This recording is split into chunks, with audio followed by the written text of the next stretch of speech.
es el administrador de la cuenta y me tiene que pasar el Doctor, host o tiene que poner para grabar o algo por el estilo. sí, ¿Hay acá alguien? yo del centro de Ah, estudiantes. perfecto. Buenísimo, Ahí te genial. paso, ya te paso Dale, ahora. genial. Porque le cuento al resto, por si no saben, estamos ahora con una cuenta de Zoom que es de la facultad. Y bueno, por eso la administración de forma distinta y ahí ya nos vamos acomodando con estas nuevas cosas. Bueno, para no ir perdiendo tiempo, al margen de ahora lo que estemos acomodando, ahí está. Ahí quedó, ¿eh? Perfecto. ¿Alguna duda de lo que vimos semana anterior y la primera clase? Si es que leyendo lo de la clase pasada o recapitulando un poco apareció alguna duda de algo. Algo que no haya quedado claro, algo que quieran comentar, preguntar. ¿Seguro nada? ¿No? Bueno, perfecto, mejor. Significa que se entendió todo o que no se entendió nada, una de dos, pero está bien, cualquier cosa, ya saben que igualmente me pueden preguntar, si no por mail o por mensaje. Bueno, vamos avanzando con el tema de los contratos bancarios. A ver, ¿cuál es la idea de cómo diagramar la clase o las clases?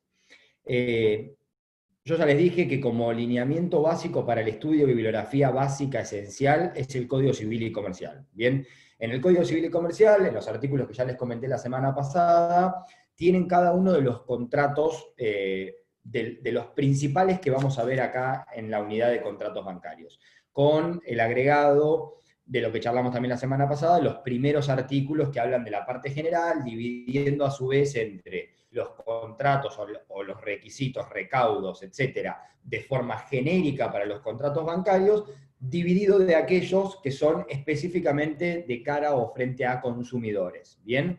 Donde ahí hacemos un poco alusión a la ley 24240 y demás, ¿se acuerdan?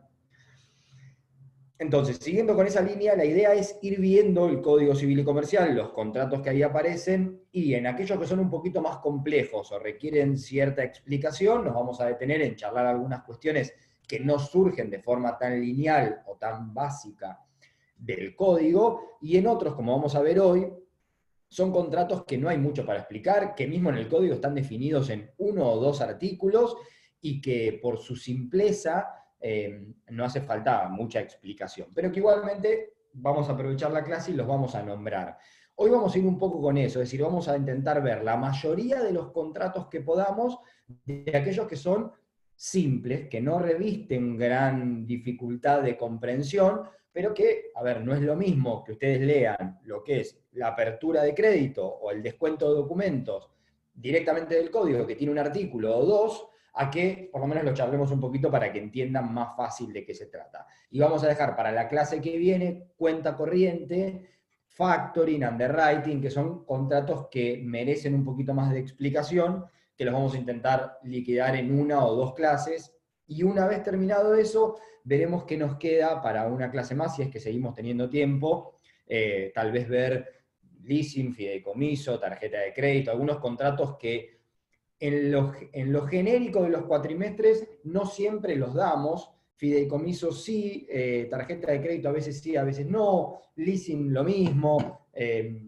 Bueno, vamos a intentar dar los que siempre damos y dependiendo de las clases que nos queden y del tiempo, avanzamos con alguno más. ¿Me querían preguntar algo? A ver, porque Listen vi... ya lo estamos viendo, profe. ¿Cómo? Listen ya lo estamos viendo. Mil gracias, Ah, buenísimo. de Sí, nada. todo eso que me puedan aclarar, aclárenmelo, porque bueno, un poco también, producto de toda esta situación, a veces se hace un poco más complejo acomodar todas las comisiones y tal vez hay alguna plenaria o similar donde ya le están dando algún tema y podemos aprovechar el tiempo para avanzar sobre otro tema y de última después si tienen alguna duda, no hay problema, volvemos a hablar del leasing o de lo que sea, pero si por lo menos hubo una plenaria o algo, nada, damos como por entendido más o menos el tema y avanzamos. Bueno, como les decía, Después de los artículos principales y genéricos de entrada de la unidad, empezamos ya con los contratos particulares. Y vamos primero al 1390, contrato de depósito. 1390, 1391, 1392. ¿Qué es lo que me importa acá? Depósito. Ustedes ya el contrato de depósito lo habrán visto 200 veces, desde la práctica hasta en otras materias. Entonces, no merece mucha explicación, y si leen el artículo del 1390 es sencillo, simple y más que claro. En definitiva, es ese contrato bancario en el que una parte, que es el cliente, pone en depósito dinero en la entidad bancaria.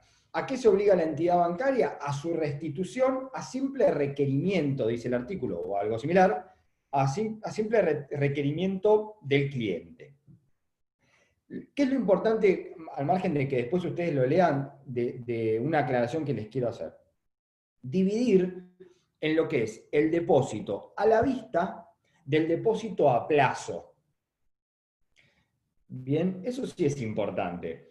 El depósito a la vista, básicamente, es ese que siempre tiene que estar a disponibilidad del cliente, es decir, yo tengo plata depositada en el banco y en cualquier momento, valga las limitaciones lógicas, ¿no? Pero digo, en cualquier momento que yo quiero puedo disponer de ese dinero. Ese es el depósito a la vista. El depósito a plazo ya implica algunas particularidades. Primero eso, que es a plazo, es decir, generalmente de forma convencional, contractual, se fija un plazo en el cual, a plazo sería un plazo fijo, claro, similar, y ahora van a ver por qué. Ahí me preguntan si el depósito a plazo es el plazo fijo. Sí. ¿Qué es lo importante que dice el código cuando divide estos dos depósitos? Lo importante a tener en cuenta es esto, dice, el depósito a la vista tiene que estar siempre disponible. El depósito a plazo fija un periodo, un tiempo en el que el cliente deja el dinero en depósito en el banco, y ¿qué es lo importante? Y el código dice, y por eso tiene a su favor un interés. Ya el mismo código determina que si yo lo que voy a depositar es dinero, pero por un tiempo determinado, indefectiblemente y como regla, el banco me va a tener que pagar un interés por haber dejado esa plata por un tiempo determinado. Obvio, siempre y cuando yo no retire la plata antes del vencimiento. Vieron que hay posibilidades en los plazos fijos, yo pongo un plazo fijo a 30, 60 días, dependiendo del tipo de plazo fijo, hay veces en los que yo puedo retirar las sumas de dinero depositadas previo al cumplimiento de ese plazo. Bien, si yo retiro las sumas previo al cumplimiento del plazo, indefectiblemente como consecuencia, al margen de otra que pueda estar pactado también en el convenio, en el contrato, en la operación bancaria, la consecuencia lógica es la pérdida del interés. Bien, el interés es mi ganancia, es ese rédito que yo tengo por depositar el dinero y congelarlo por un tiempo determinado. Bien, entonces eso es lo importante que me interesa. A ver, perdón, pero estoy viendo que se congela bastante la imagen y no sé si es... Se ve bien, ¿eh? Pero por las dudas, igualmente, ahí cambié la red. Bueno, vamos a ver cómo funciona con esta. Bien, entonces la diferencia, ustedes después leen el artículo, como les digo, la definición del artículo es bien simple y sencilla, pero lo que sí me interesa entonces es que tengan en cuenta esta diferencia entre el depósito a la vista y el depósito a plazo. Bien, de ahí vamos a, siguiendo con el código, viene la cuenta corriente, vamos a dejar la cuenta corriente y nos vamos a ir al 1408, préstamo bancario. Otro contrato, otra operación bancaria hiper simple, hiper conocida por ustedes, que a veces uno la conoce con el nombre de crédito, ir a sacar un crédito, o muchas veces, de una forma más técnica, podemos hablar de mutuo, No sé si ustedes ya vieron el contrato de mutuo, pero existe contrato de mutuo bancario, que sencillamente es cuando una de las partes es el banco, bien, el que presta el dinero. Bueno, el préstamo bancario es el mutuo bancario, 1408. Sencillo, si leen el artículo no dice nada, dice es el contrato por el cual el banco se compromete a entregar una suma de dinero obligándose el prestatario a su devolución y al pago de los intereses. Lo mismo que decíamos recién, similar al depósito, pero como la contracara. Es decir, acá es el banco el que le da el dinero al cliente y el cliente se obliga a devolverlo y a pagar un interés. Bien, eso es el préstamo bancario. 1409. Acá sí ya nos empezamos a meter en contratos que son sencillos, fácilmente explicados en el código, muy utilizados en la práctica, pero que tal vez ustedes o alguno de ustedes pueda desconocerlos. 1409, descuento bancario. ¿Todos saben lo que es el descuento bancario o el descuento de documentos? ¿O alguno se anima a tirar una idea?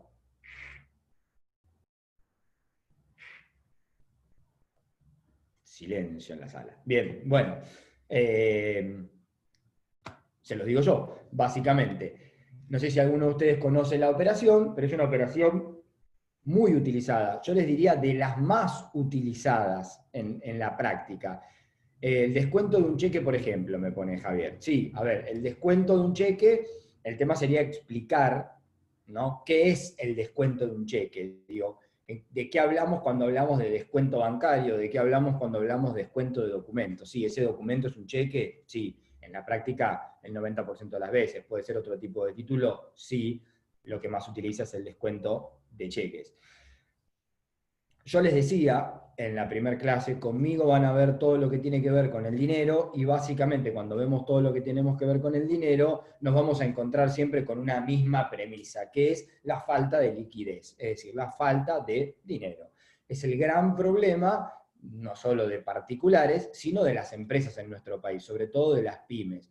Van a encontrar miles y millones de casos de empresas que si vos le preguntás cómo te va, bien como empresa, es decir, te dedicas a la venta de mates y termos, buenísimo. ¿Cómo te va con la venta de mates y termos? Genial, vende un montón. Y esto ustedes lo habrán visto, más de uno de ustedes debe tener algún amigo, amiga con algún emprendimiento en Instagram, algo que vos lo ves y está buenísimo, es lindo, está bien comunicado, y que además cuando le preguntás si venden, te dicen, vende un montón, la verdad es que no doy abasto, me escriben un montón, y van a ver que el 95% de esos proyectos en 2, 3 años, un año, van a desaparecer. Porque financieramente, en algún momento, dejan de ser rentables. ¿Por qué? Por montones de situaciones que no vienen al caso, de tal vez falta de conocimientos técnicos para realmente buscar rentabilidad en un producto, y no es tan sencillo como, mirá, vendo mates y termos, bueno, yo se los compro a un distribuidor en Buenos Aires, que me los vende a el combo 150 pesos, buenísimo, lo vendo a 300, gano 150. No, no es tan así. No es tan lineal, no es tan sencillo, y a la larga se empiezan a dar cuenta de que venden, laburan, y no les quedan un mango. Pero al margen de eso, empieza a suceder esto. Montones de empresas y grandes empresas o medianas empresas que venden un montón el producto o el servicio al que se dedican, pero que financieramente están empezando a entrar en lo que es el default, es decir, empezar a estar en números rojos, y de ahí a la quiebra es un paso. O sea, que lo que más sucede, o algo que es recurrente en nuestro país, es la falta de liquidez económica. Y muchas veces ese problema viene de la mano con esto, o acá van a empezar a entender un poco más. El descuento de documentos es una operación bancaria que es una salida, muchas veces, muy a corto plazo. ¿Se acuerdan cuando yo les decía mercado del crédito desdoblado en mercado del dinero, mercado de capitales? Mercado del dinero, yo les decía, es a corto plazo y es más caro. Bien, como mercado o como espacio de búsqueda de ese financiamiento. Bueno, mercado del dinero, bancos, una de las operaciones de los bancos, el crédito, voy y saco un crédito si no tengo guita, y otra de las operaciones, dependiendo de cuál sea mi situación, es el descuento de documentos. ¿Y qué es el descuento de documentos? Yo vendo termos y mates, pero claro, no todos me pagan efectivo. Y sin perjuicio del resto del tipo de medios de pagos que puedan existir, vamos a encontrar que tengo clientes, ya sea porque a su vez tienen locales o lo que fuese, que me pagan con cheque. Y habrán escuchado esta frase muchas veces. A 30, 60, 90, la típica frase. ¿Qué es a 30, 60, 90? Te doy un cheque a 30 días, te doy otro cheque a 90 días, 60 días, a 120 días.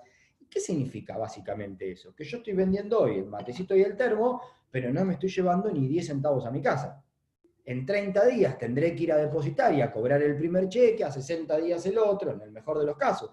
Y digo, y siempre y cuando vayan 30 días y esté la plata en la cuenta y no me rechacen el cheque por sin fondos o por lo que sea, que vamos a dejar esa situación al margen, porque si bien en nuestro país en muchos casos suele ser la regla, vamos a tomarlo como que es la excepción, ¿no? La regla es, tengo el cheque, llegó el día, voy y lo cobro. Ahora, 30, 60 o 90 o 120 o lo que fuese, implica un desfasaje financiero. Yo hoy vendí el termo y el mate, hoy ya me deshice de la mercadería, o sea que tengo que comprar más y reponer o lo que sea, tengo que pagarle a mis empleados, que yo no les pago a 30, 60, 90, del 1 al 10 o el día que sea del mes le tengo que pagar el sueldo. Y el alquiler de mi local no se paga a 30, 60, 90, se paga el alquiler y la luz y el gas y bla, bla, bla, bla, bla. Entonces empiezo a pasar lo que les decía, un desfasaje financiero.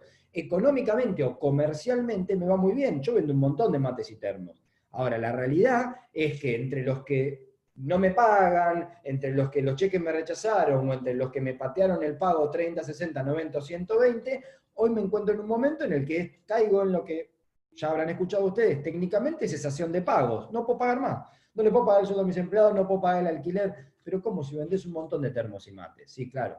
Pero estos problemas. Bueno, una de las operaciones bancarias que tiende a solucionar un poco, entre comillas, como toda operación bancaria, yo creo que muchas veces tenemos que definirlo como un mal necesario. Bien, es una opción que tenemos necesaria, indefectible para muchas situaciones, pero que no necesariamente es buena desde lo financiero. Y el descuento de documentos es esto. Yo tengo un cheque, 100.000 pesos. ¿Cuándo voy a cobrar el cheque? Hoy no. Voy a cobrar el cheque el 10 de octubre. Bien, o sea que hoy la plata no la tengo.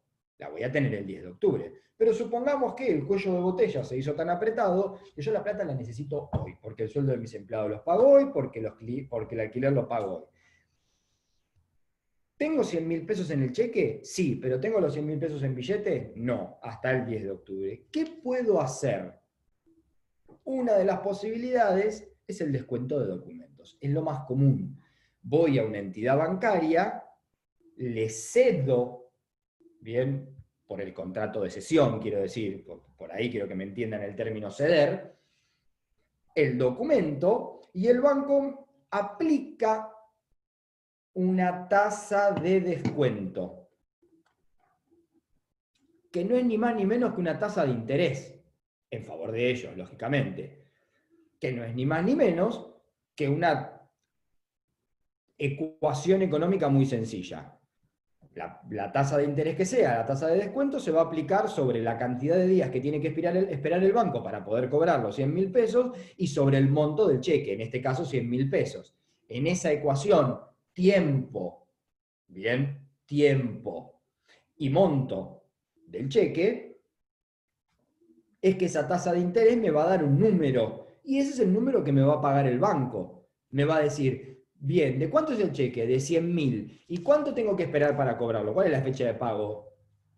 35 días, genial. Si mi tasa de descuento es del 1% diario, por decir cualquier cosa, 35% tendré que descontarle a los 100.000. ¿Se entiende? Entonces me van a pagar 65.000 pesos. Digo, no son estas las tasas, pero estoy poniendo el ejemplo. Entonces es descuento de documentos, y por eso es una tasa de descuento también, porque ahí está el descuento. No me van a pagar 100.000 pesos, si no, sería muy sencillo. Me van a pagar mucho menos que el valor, o menos que el valor nominal de ese cheque. ¿Cuál es el beneficio mío? Y que obtengo el billete en el momento. No tengo que esperar al 10 de octubre. Claro, en vez de 100.000 me llevé 85.000 pesos. O 80.000 o 90.000 o 92.000. Bien, perdí una parte. ¿Cuál es el beneficio del banco? Espera, porque financieramente no tiene problema, y a su favor gana 100.000 y pagó 85. Se ganó 15, por decirlo de una forma. ¿Se entiende? Pregunten chicos, por favor.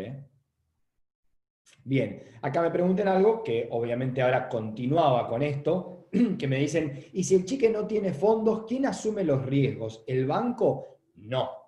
Ahí está la cuestión. Te lo respondo a vos, Franco, pero para todos, obviamente, porque esto sí es, a ver, aprovecho la pregunta de Franco, más allá de que venía ahora en la explicación, es el tema central del descuento de documentos. Bien, tengamos en cuenta esto que les voy a decir ahora a raíz de la pregunta de Franco. Los riesgos no son asumidos por el banco.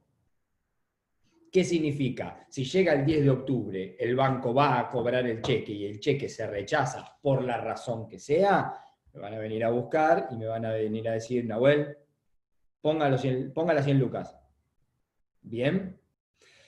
Es más, agrega el artículo, y ahora si quieren doy una leída, más allá de que yo no soy partidario de leer los artículos, pero para ver este tema en especial, agrega el código, dice, sin perjuicio de que yo haya descontado el documento, no como librador del documento ni nada, sino que yo era de los que aparecía en la cadena de endosos. ¿Qué quiero decir con esto? El banco, cuando fue a cobrarlo y se le rechazó, puede reclamárselo a cualquiera de la cadena de los endosantes. Es decir, desde el librador hasta todos los que endosaron el documento, legalmente puede ir, elegir al que más le guste o a todos y intimar a todos de pago hasta que alguno lo pague.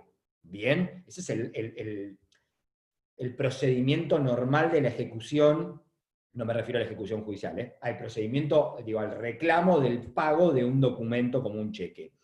Pero el artículo del descuento de documentos le permite aún más al banco, le dice, sin perjuicio de eso, de que pueda reclamarle a otros, directamente puede ir a buscarlo a Nahuel, que fue el que le llevó el cheque al banco. Y Nahuel no puede decir, no, pero mirá que el librador era Franco. No, a mí me importa 3 cornos quién es el librador y quiénes son los otros endosantes. Vos me lo pagás a mí. Agrega el artículo, sin perjuicio de que el banco le haya iniciado las acciones, es decir, el banco le mandó carta documento a Franco, a Nahuel, a todos los que aparecían. Obviamente, donde pague uno, se termina la situación, ¿verdad? Si no hay un enriquecimiento sin causa, no es que le va a cobrar a 3 o 4 a la vez. Pero el artículo dice, yo voy directamente contra Nahuel. Les leo. El contrato de descuento bancario obliga al titular de un crédito, Nahuel que tenía el cheque, contra un tercero, es decir, tenía un cheque para cobrarle a cualquiera de ustedes, bien,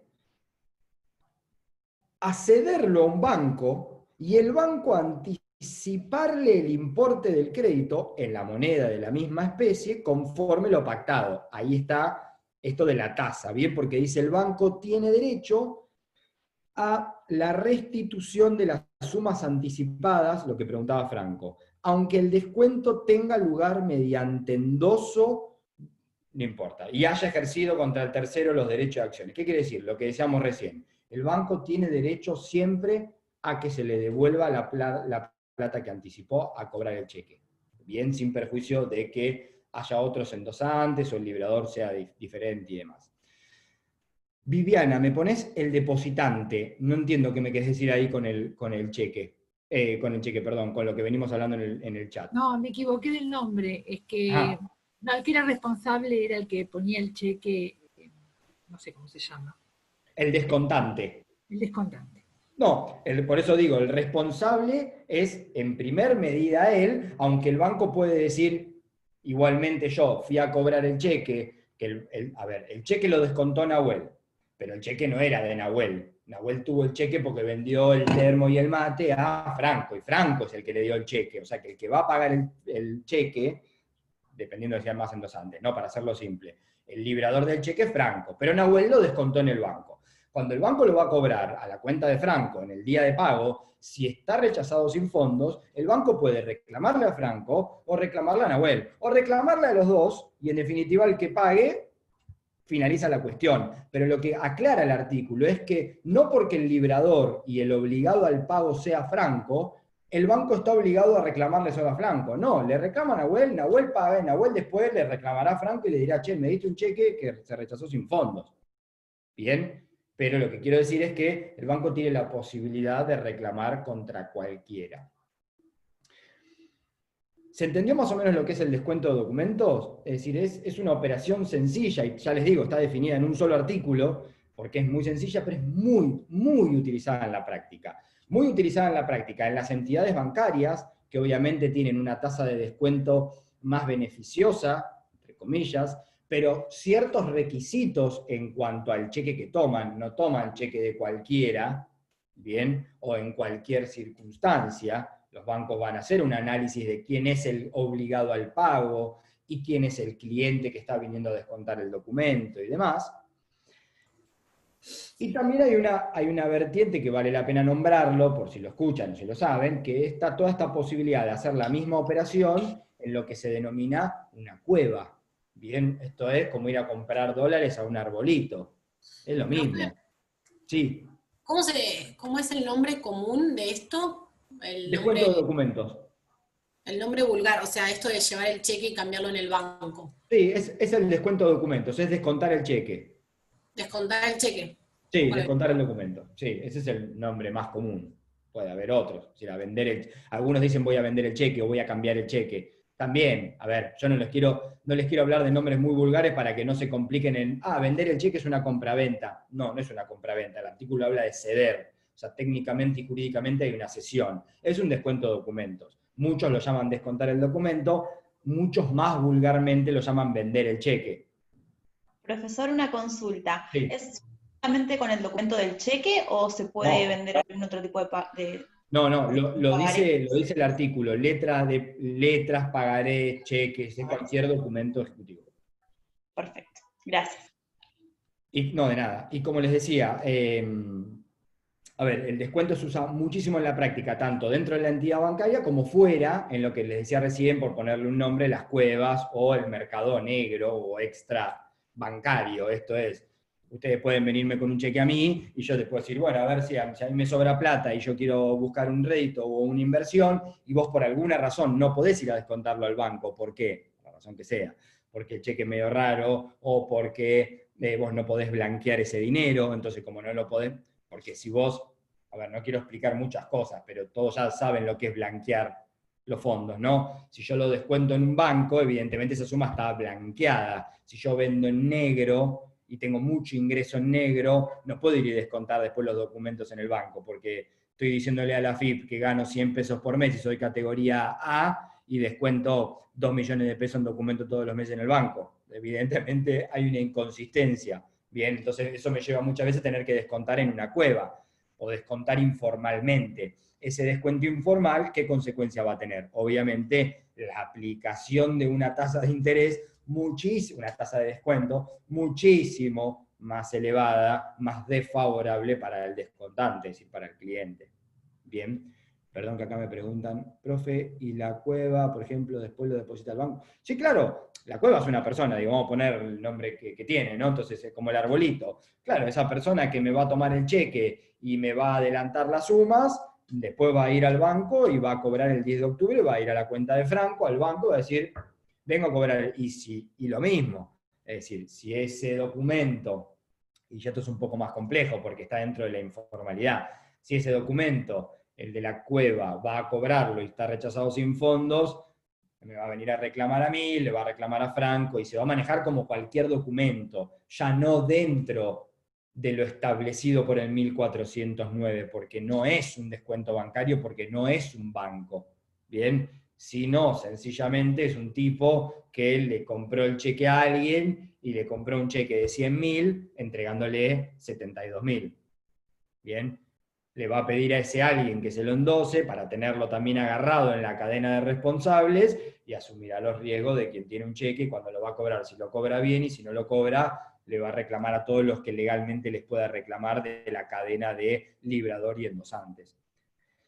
Profe, y la cueva, por ejemplo, después de la deposita al banco, ¿cómo se prueba si tiene fondos o no? No hay forma de probar si tiene, prefiero que me hablen antes que me escriban por el chat, ya lo dije, porque es más sencillo, pero no entiendo cuál es la pregunta de cómo se prueba. No hay prueba de eso. Es decir, hoy en la cuenta puede haber 100.000 millones de dólares y tener sobrados fondos para pagar el cheque, y el 9 de octubre, un día antes de que el cheque entre al banco, vacío la cuenta, o me cayó un embargo, o me cayó lo que sea, y en la cuenta no hay plata para pagar el cheque. ¿Y cómo se prueba? Cuando yo voy al banco con el cheque, al cajero, y le digo, o en el cajero electrónico, o lo que sea, Digo, buenas, vengo a cobrar este cheque. El cajero agarra y dice 10 de octubre, 10 de octubre, sí, está perfecto. A ver, carga los datos, se mete en la cuenta y no hay plata. Agarra el cheque, le agarra un sello, rechazado por sin fondos. Todo un procedimiento que tiene que hacer el banco, porque lo tiene que informar al Banco Central, no importa, y me devuelven el cheque con una constancia de que cuando lo fui a cobrar no había fondos para pagarlo. Bien. Bien, ahí me contestaron. Perfecto. Bueno, ¿se entendió más o menos el descuento? Algo que a veces se ha preguntado es el redescuento. El redescuento surge del artículo 22, inciso D. Esto es como comentario. Artículo 22, inciso D y 27 de la Ley de Entidades Financieras. Es una tontería, pero como a veces se ha preguntado y ha generado dudas, nada, hago el comentario. El redescuento es el descuento de documentos que hace un banco con otro banco. ¿Se acuerdan cuando yo decía, por ejemplo, que el Banco Central, una de sus funciones era ser banco de los bancos? Y les expliqué que funcionaba como el banco del resto de los bancos privados, como si el Banco Galicia fuese Nahuel y el Banco Central fuese el Banco Galicia, es decir, donde yo voy con el documento al Banco Galicia a descontarlo, el Banco Galicia también puede agarrar su cartera de documentos o un documento, o lo que sea, y en algún momento en el que financieramente esté complicado, lo que hablábamos recién, esto de la necesidad de liquidez económica, puede ir al Banco Central y descontar el documento. Bien, eso es el redescuento. Es la posibilidad que los bancos descuenten a su vez el documento que en algún momento descontaron. Bien, es decir, yo fui a descontar el cheque que vencía o que tenía fecha de pago el 10 de octubre, y el 6 de octubre el banco se complicó financieramente, o lo que sea, y decidió ese documento ir a descontarlo al Banco Central. O a otro banco privado también podría ser. Profe, una pregunta. ¿Sí? Si el banco, o sea, si el cheque no tiene fondos, ¿por qué reclama, ponele que el total sea 100.000? ¿Por qué no reclamaría 80.000, que es lo que él realmente dio? Porque ahí está la ganancia, y la ganancia también le pertenece, porque hay algo que yo, a ver, no me quiero meter a explicarlo porque tiene que ver con la contabilidad, pero hay algo que se llama el costo del dinero en el tiempo. Algo se los nombré al principio en la primera clase cuando hablábamos del dinero y demás. El dinero tiene un valor y un costo en el tiempo. Si yo te digo 100.000 pesos hoy, o 110.000 pesos en un año, vos rápidamente, lo más probable por concepto de inflación, pero al margen de la inflación, si no tuviéramos inflación, también sucedería lo mismo, pero con inflación es más fácil verlo, vos rápidamente me vas a decir 100.000 hoy, porque 110 dentro de un año va a valer, va a alcanzar para comprarme un kilo de pan y un kilo de milanesas. ¿Y qué es eso? Ese es el costo del dinero. Entonces, si el banco hizo una operación, puso 80 lucas hoy, esperó un mes y medio, ¿qué pasó? Durante un mes y medio no tuvo 80 lucas para hacer otros negocios. Perdió lo que se llama, por eso digo, no me quiero meter ahí, pero contablemente lo que es el costo de oportunidad del dinero, se llama eso, que es a lo que los que están en finanzas evalúan a los fines de una inversión. ¿Cuándo una inversión es más rentable que otra? Cuando se analiza el costo de oportunidad. Yo pongo 100 lucas acá y en 3 meses me da 110. ¿Es rentable o no es rentable? Depende. Depende de cuál es el costo de oportunidad de esas 100 lucas hoy, en este momento, en este país, en tal lugar. Es decir, ¿qué otras operaciones yo puedo hacer con el mismo nivel de riesgo? Porque es algo que obviamente hay que tenerlo en cuenta. Con el mismo nivel de riesgo, ¿qué puedo hacer yo con 100 lucas en el mercado? Esta otra operación, ¿y cuánto me da en 3 meses? 140, entonces esta no es rentable. Bien, porque hay otra con el mismo riesgo que me da 30 lucas más. ¿Qué significa eso? Costo de oportunidad del dinero, y tiene que ver con esto. Si el banco puso 80 para ganar 100, va a reclamar 100. Al margen de que legalmente lo puede reclamar, porque ahora es el portador de un cheque que nominalmente es de 100 lucas. Es más, va a reclamar más de 100 si tiene que incurrir en gastos, si tiene que incurrir en más demora en el pago, por lo tanto va a generar intereses, porque si el cheque se debía pagar el 10 de octubre, no es lo mismo que se pague el 12, ni el 13, ni el 15, ni el 20. Bien, por esos 3, 4, 5 días o 2 años, dependiendo, va a reclamar intereses. Bien, porque el cheque está predestinado para ser abonado el 10 de octubre por 100.000 pesos. Todo lo que de ahí se escape tiene una consecuencia económica. Bien. Perfecto, gracias. De nada. ¿Son intereses punitivos? No. No me voy a meter ahora en explicar intereses, pero ustedes saben que hay intereses compensatorios, moratorios, punitorios. Bien. Los punitorios tienen que estar pactados o legalmente establecidos porque es como una especie de sanción por no pagar en tiempo. Los compensatorios intentan compensar esto que acabo de explicar, el paso del tiempo. Bien, pero no me voy a meter ahí. Cualquier cosa, si no, después me preguntan. 1410, apertura de crédito, otro contrato que se utiliza, no tanto en la práctica, pero que también que está definido en uno o dos artículos, que es muy sencillo, pero que tal vez si lo leen no es tan fácil de entender. Y lo leo a propósito de entrada para que, a ver si alguno entiende a qué apunta el contrato o la operación. En la apertura de crédito, el banco se obliga, a cambio de una remuneración en la moneda de la misma especie de la obligación principal, conforme con lo pactado, a mantener a disposición de otra persona, que es el cliente, un crédito de dinero dentro del límite acordado y por un tiempo fijo o indeterminado. Si no se expresa la duración de la disponibilidad, se considera plazo indeterminado, no importa.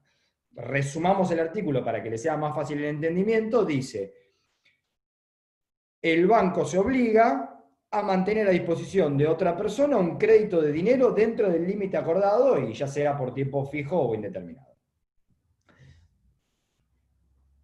¿A alguno se le ocurre qué es esto? Girar en descubierto. El descubierto, eso le iba a decir, sí, el fondo de descubierto, la cuenta corriente.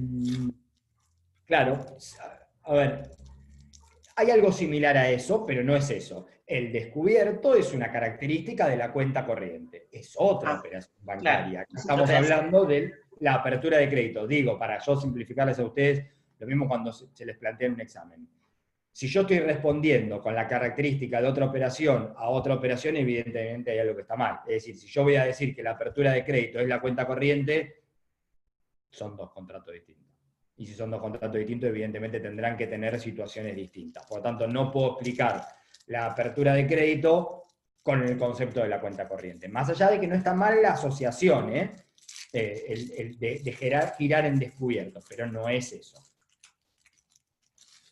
¿A alguno se le ocurre qué es la apertura de crédito? ¿Y qué diferencia hay con el crédito 1408, préstamo bancario, que ya lo vimos, mutuo? ¿La tarjeta de crédito? Lo mismo, misma respuesta les doy. Está bien la asociación de que hay algo similar, como con girar en descubierto en la cuenta corriente, como utilizar una tarjeta de crédito, pero vuelvo a lo mismo, no me pueden responder qué es la apertura de crédito con la tarjeta de crédito, porque es otra cosa.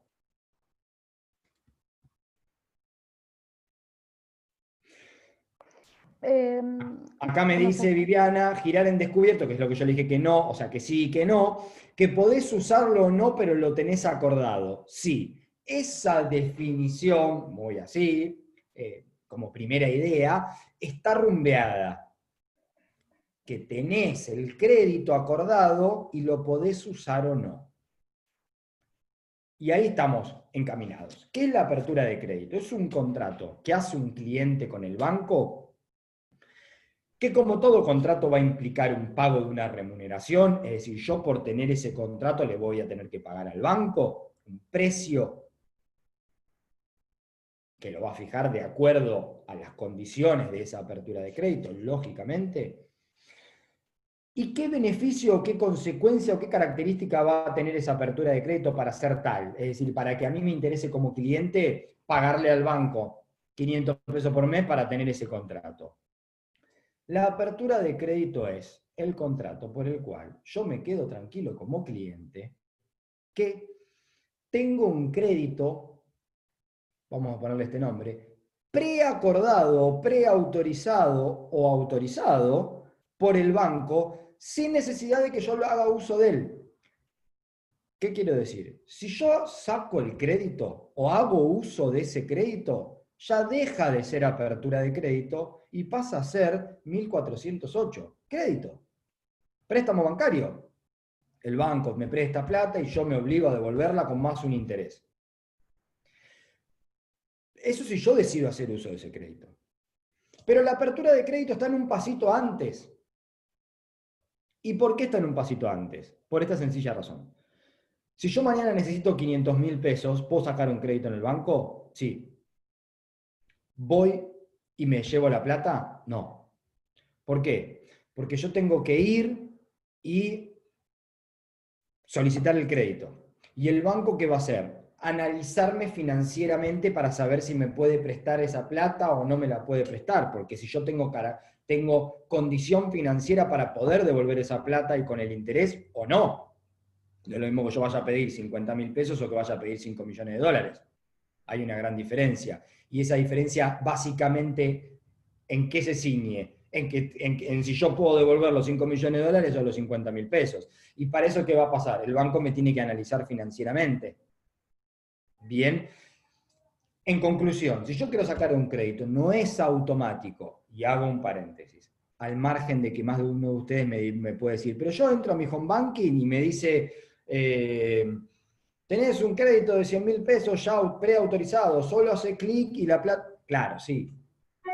Hay ciertos montos que dependiendo de mi condición financiera, el banco ya me los autoriza, aunque yo no los pedí. ¿Para qué? Para tentarme de que lo saque. Con un solo clic aparece la plata. Bien. Pero créanme que si en vez de 100.000 pesos yo le digo al banco, sí, pensá que los 100.000 pesos no me alcanzan. Hacemos lo mismo, pero con no sé, 2 millones de pesos, no, ya ahí con un clic no alcanza. Bien, ya ese crédito preotorgado ya no es tal, porque ya las condiciones son diferentes. Porque yo ya no sé si puedo devolver 2 millones de pesos. Bien, ¿qué quiero decir con esto? A esto apunta la apertura de crédito. Apunta a que como persona particular o como comerciante, donde más tienen interés este tipo de operaciones, yo duermo tranquilo sabiendo que pagando una suma, generalmente no muy significativa, el banco ya me tiene otorgado a mí un crédito. Que sí, con un solo clic o en un solo requerimiento, por no decir solamente lo virtual, el banco me lo tiene que dar. Y me lo tiene que dar. No, en este momento las políticas del banco no estamos otorgando créditos o no, vos necesitas 2 millones de pesos, pero no, el banco hasta 1.990.000 sí y ya después no, etcétera, etcétera, etcétera. Que todo eso cambia mes a mes, año a año por las políticas. Y yo no puedo estar dependiendo de las políticas del banco. Yo, por mi giro comercial, necesito quedarme tranquilo que 2 millones de pesos tengo en cualquier momento si los necesito. ¿Bien? Profe, Sí. ¿el monto ya está preacordado también? Claro, el monto, es interesante también la pregunta, el monto está preacordado y las condiciones de esa apertura de crédito también. Porque lo mismo, yo puedo ir a sacar un crédito en cualquier momento y de repente hoy la tasa de interés es del 200% para ese tipo de crédito. Entonces, el banco, porque a cambio va a recibir un precio, una remuneración mensual, trimestral, como sea, no importa, el banco ya me va a acordar todas las condiciones de ese crédito. Y eso a mí me da una tranquilidad y una previsibilidad financiera que toda empresa necesita. Es preferible gastar un mango todos los meses y saber que tengo plata disponible a cierta tasa de interés, con ciertas condiciones, bla, bla, bla, bla, bla, en el momento en el que quiera usarlo.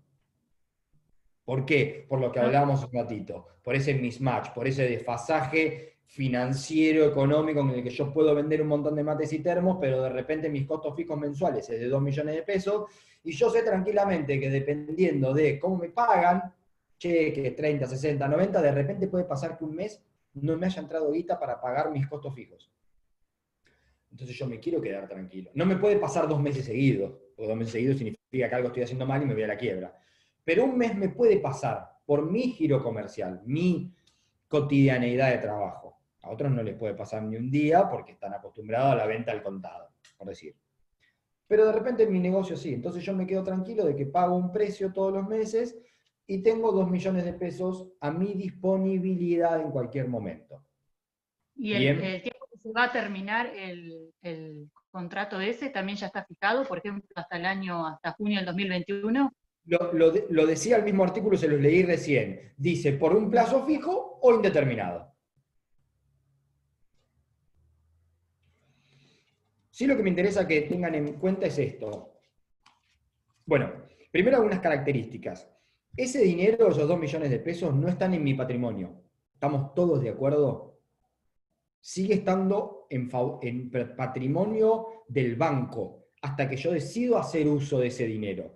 Cuando decido hacer uso de ese dinero, transformo la apertura de crédito, en un préstamo bancario. Profe, Sí. una consulta con respecto a las condiciones, por ejemplo, la tasa de interés y demás, ¿también están precordadas con respecto al, por ejemplo, el tiempo en el que se solicite o al momento de Sí. solicitarlo ahí se acuerda? No. Vos podés preacordar todo ese tipo de situaciones. Y dependiendo de la estabilidad del país o no, todo lo que vos pretendas preacordar va a ser aceptado por el banco, que en realidad es al revés. El banco te va a decir, sí, apertura de crédito, son estas las condiciones. ¿Te gusta, no te gusta? No te gusta, te fuiste. Bien, no es que uno va a decir, no, bueno, tire y afloje, tasa del 40, no, 42, no, 45, bueno, cerramos en 44, firmemos. No, generalmente, ya lo saben ustedes, con los bancos no funciona así, son contratos de adhesión. Hay una propuesta de oferta realizada por el banco y yo adhiero o no. Puede haber, sí, una gama de propuestas, dependiendo de mi condición financiera. Va a decir, mirá, vos calificás para este tipo de apertura de crédito. Hasta 2 millones de pesos, hasta tal tasa de interés, hasta tal plazo. No, yo quería 5 millones y el plazo indeterminado. Bueno, sí. Y también querés una Ferrari, no por eso me la venís a pedir a mí. Entonces, lo que quiero decir es, más allá de lo que yo quiero, de lo que yo quiera modificar con el banco, ya lo saben, predefine los contratos y sí puede tener más de una opción dependiendo de la calificación financiera del cliente. Como con la tarjeta de crédito, chicos, y por eso decía, sí se puede, no. Una tarjeta de crédito, ustedes tienen un límite, yo tengo otro, ella tiene otro, aquel tiene otro. ¿Límite de qué? ¿De cuánto puedo gastar por mes con la tarjeta? ¿Y por qué? Y porque financieramente somos diferentes. Jimena, ¿me habías hecho alguna pregunta? Sí, si vos acordás con el banco que ellos te van a dar un crédito, ponele de 200.000 pesos, como que te lo van a guardar y vos puedes ir y cobrarlo o no.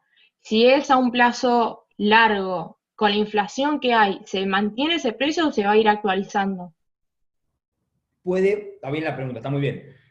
Hay ciertos contratos, sobre todo, como vos decís, cuando son a plazo indeterminado, que prevén esta posibilidad, y así como pasa, por ejemplo, nada que ver, ¿no? Pero para dar un ejemplo, como pasa con las pólizas de seguro, establecen una actualización, tanto de la suma acordada, como puede ser también de la tasa de interés. Bien, donde hay una actualización, sobre todo en los contratos de larga duración, donde puedes decir, bueno, sí, hoy vos tenés como la tarjeta de crédito, repito, vos hoy tenés un límite de 50.000 pesos por mes. Y en un año, muy probable, teniendo la misma condición financiera que hoy, es decir, siendo igual de empleada en el mismo puesto, vas a ganar más el año que viene en el mismo puesto, en el mismo trabajo, o siendo monotributista o lo que sea. Bueno, eso también actualiza muchas veces el límite de tu tarjeta de crédito. Eso sí, muchas veces producto de la inflación. Bien, pero sí, está bien lo que vos decís. Decía, que no me quiero dejar de olvidar de las características de la apertura de crédito, porque esto sí es importante. Entonces, como ese dinero de la apertura de crédito, hasta que yo no decido hacer uso y transformarlo en un crédito, cuando hablamos de apertura de crédito no estamos hablando de que hice uso de ese dinero. Estamos en esta parte preliminar, ¿bien? Porque si no ya transformábamos el contrato, como les decía, en un crédito. Si nos quedamos en esta parte preliminar, una pregunta siempre puede ir por el lado de, bueno, ¿y esa suma te la pueden embargar? ¿Y esa suma la puede ejecutar un tercero? Porque vos tenés a disposición, digo, vos me debés 200.000 pesos, yo me entero que tenés una apertura de crédito por 200.000 pesos. Pagame. ¿O te embargo? No. ¿Por qué? Porque esos 200.000 pesos no son tuyos, son del banco. Bien, no están en tu patrimonio. Están en tu patrimonio si vos decidís hacer uso de eso. Pero no me podés obligar a que yo haga uso de eso, por más que te deba 200.000 pesos. Porque también podría ir a Credifácil y pedir 200.000 pesos y devolver 152 millones de dólares, como tienen la tasa de interés los muchachos, y te pago los 200.000 pesos. Y no por eso vos me podés obligar ni a que yo te saque un crédito, ni a que haga uso de la apertura de crédito. ¿Se entiende? Entonces, ojo con eso, es inembargable. Pero básicamente toda consecuencia que ustedes quieran imaginar o pregunta que quieran responder, parte de la misma premisa. Ese dinero todavía no está en el patrimonio mío. Bien, está en el patrimonio del banco. Es solo una apertura de crédito, una disponibilidad que yo tengo porque pago un precio todos los meses. Dos cuestiones más a definir. Una, si mi apertura de crédito es de 2 millones de pesos, ¿yo puedo hacer uso de 500.000 pesos? Sí. Bien, no tengo que hacer uso de los 2 millones de pesos. Y si hago uso de 500.000 pesos, significa que esa apertura de crédito la transformé en un crédito, en un préstamo bancario, solo por 500.000 pesos. Y aún más, significa que, supongamos que el contrato era por 2 años, sigo yo teniendo 1,5 millones de pesos disponibles. Usé 500, porque tomé el crédito. El contrato sigue vigente porque todavía le quedaba 1 año y medio más de ejecución y quedó por 1,5 millones de pesos, porque ya tomé 500.000 pesos. ¿Bien? Si eso se entendió, agrego un poquitito más.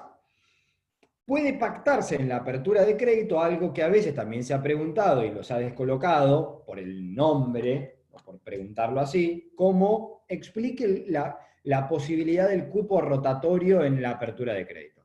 Fin de la pregunta. ¿Qué es la posibilidad del cupo rotatorio? Básicamente es sencillo, y es esto. Sigamos con el mismo ejemplo. Yo tengo 2 millones de pesos en la apertura de crédito. Hago uso de 500.000 pesos. El contrato sigue vigente. Bien, me queda 1,5 millones de pesos. Supongamos que el contrato es por 2 años o es indeterminado, para no ponerle plazo. Es indeterminado. Tengo 1,5 millones de pesos más para utilizar en el momento que quiera. Esos 500.000 ya los transformé en un crédito, porque ya tomé uso, ya están en mi patrimonio y ya me obligué a devolverlos con más un interés. Bien, al margen del precio que yo pago por la apertura de crédito. Sobre los 500.000, ya hice un crédito liso y llano. Bien.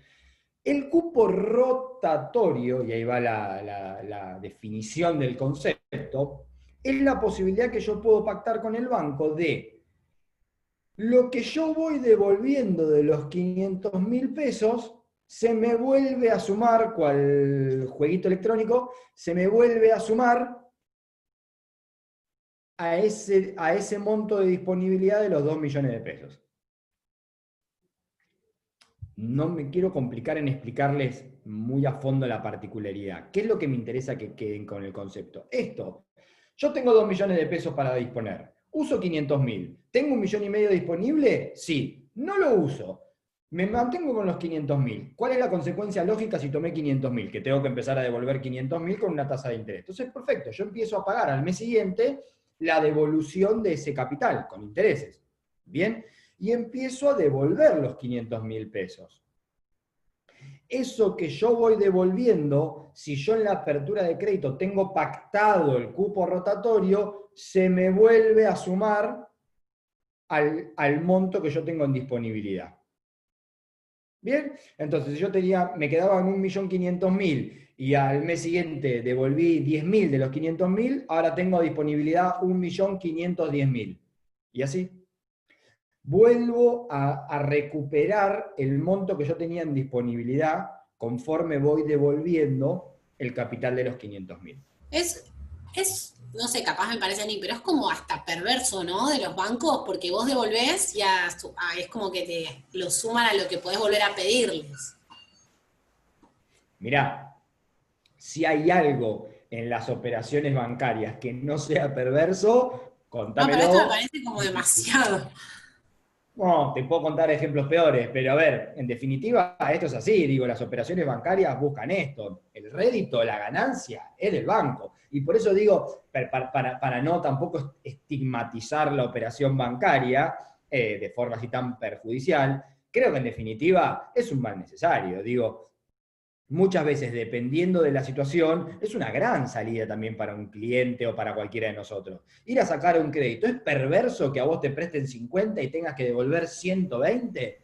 Y sí, es medio perverso. Ahora, vos podés estar chocha, porque en el momento te llevaste los 50 que necesitabas para comprar cualquier cosa, y vos solucionaste tu situación. Son las reglas del juego. Si está mal o bien, ya tendríamos que meternos en cuestiones más éticas o filosóficas. Digo, desde lo financiero es justo. Es justo por esto, por la inflación, por el costo de oportunidad del capital, porque el banco va a decir, y bueno, yo no soy una fundación, en vez de prestártelo a vos, voy y compro acciones en Wall Street y gano guita, que es mi objetivo. Te lo presto a vos, te voy a cobrar la inflación y te voy a cobrar lo que yo ganaría si hiciera otra operación similar a la tuya. Si no, hago otra operación en vez de prestarte plata a vos.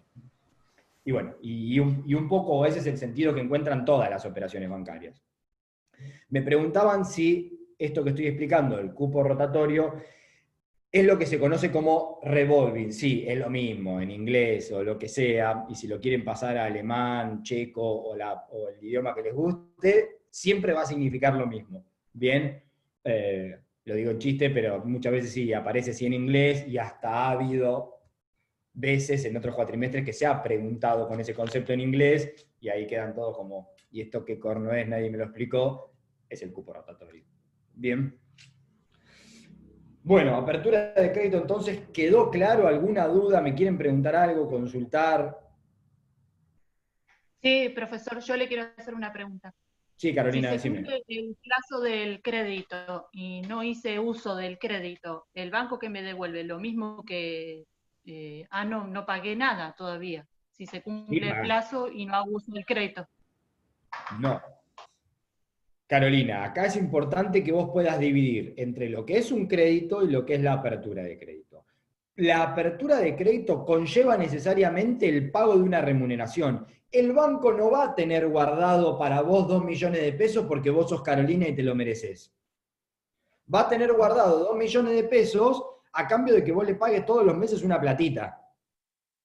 ¿Bien? O sea, que si cuando terminó el vencimiento del contrato, supongamos que el contrato duraba un año, y llegó el 15 de septiembre del 2021, vos decís, bueno, buenísimo, al final no tuve que usar los 2 millones de pesos. ¿Me devolvés toda la que te pagué todos los meses? Sí, dale, vení a buscarla, que ahí te la vamos a devolver en el banco, por caja. Es la ganancia que vos me pagaste a mí, para vos tener esa tranquilidad y para yo haber tenido guardado esos 2 millones de pesos. Si no, lo mismo que hablábamos recién con Ayelen y demás. Uso los 2 millones de pesos para otra cosa. Claro. ¿Bien? Hay un costo por tener la plata. Ahora, si al margen de ese costo por tener la plata, vos tomás ese dinero, hacés efectivo el crédito, ahí devolverás lo que tomaste más el interés de todo crédito bancario, al margen de lo que pagás por mes de la apertura. ¿Quedó claro? Sí. Profe, una preguntita. Sí, bien. En cuanto a la remuneración, ¿tiene que ser sí o sí mensualizada? ¿No puede ser? No. ¿No podés captar de un solo pago? Sí, no, yo ahí no me meto. Esto tiene que ver con las operaciones bancarias, precisamente cómo estén en la práctica, y me parece que no tiene sentido ni que yo les diga ni tasas de interés precisas porque mañana cambian, o sea, la verdad, yo voy a lo teórico de que ustedes entiendan el contrato, no. A ver, la remuneración puede ser mensual, trimestral, anual, en un solo pago, no tengo idea.